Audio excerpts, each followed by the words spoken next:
Good morning, everyone. It's Sunday morning here in Los Angeles, and I'll call this a gardener's notebook emergency call. As you see, our lovely trellis here with our lovely kaleidostoma flowers that you were just seeing earlier looks great, right? Well, even I've known over the years that it's starting to fall apart, and if you look, you can see it's kind of getting rotten on the ends of the bars and stuff. Well, follow me.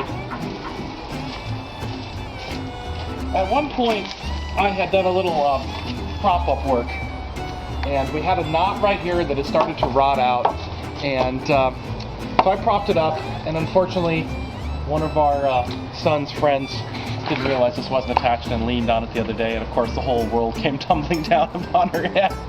So, I guess it's time we need to take this trellis down. We have some ideas of what we're going to do for the vines. I think we're just going to put a trellis at each end and remove the overall part of this trellis that's here. This one is probably, 20 years old. This was here when we moved in 12 years ago, and I'm sure it was here many years before that. So it's done its good service. We don't have time or money right now to actually replace this with the beautiful pergola we placed for our wisteria in the other part of the garden. But I think just by putting a couple trellises up, it should look pretty nice. So we'll get a little more shots of us tearing this one down as we go on. Isn't it for this one that's in my stride? Sure get the job done. Up and out like a bird, just like the sun. Well, there you have it. After it took us only probably a half hour to tear this all down, the immediate danger of collapse is past at this point. We found that both this post and the post on the end behind the camera here are still pretty well in the ground. You saw a shot there of the other post, which had rotted off probably another foot.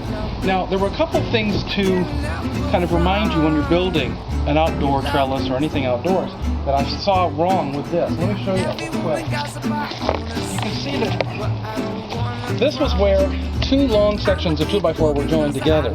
Okay, the trouble is, this was the top.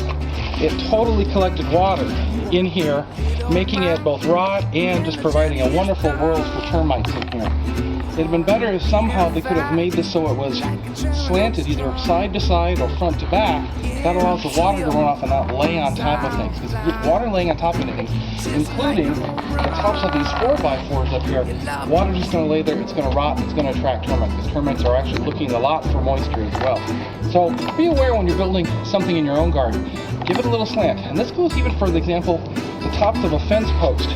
This is why you see the top of the fence posts that are nicely chamfered off in all four directions with a little peak in the center. It looks nice, sure, but it's also important to allow the water to run off the tops of the fence posts so they don't rot from the top down. Well, I hope you enjoyed our emergency call here on a gardener's notebook.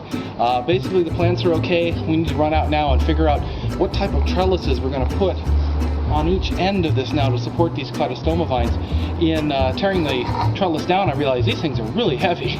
They get a lot of greenery on them. They have long vines that love to run, and we're going to need something beefy to support them. I had a few kind of cheaper trellises we've had in the garden for a while we thought of repurposing here, but I realized after fiddling around with it, they're not going to cut it and probably just end up crushing it. So, perhaps I'll come back to you with another gardener's notebook when we figure out what we're going to put here. Thanks again. For more information on a gardener's notebook, you can always visit the website, welchwright.com/AGN. That's WELCHWRITE.com/AGN. You can also email to agn@welchwright.com. I'm Douglas E. Welch. See you next time in the garden.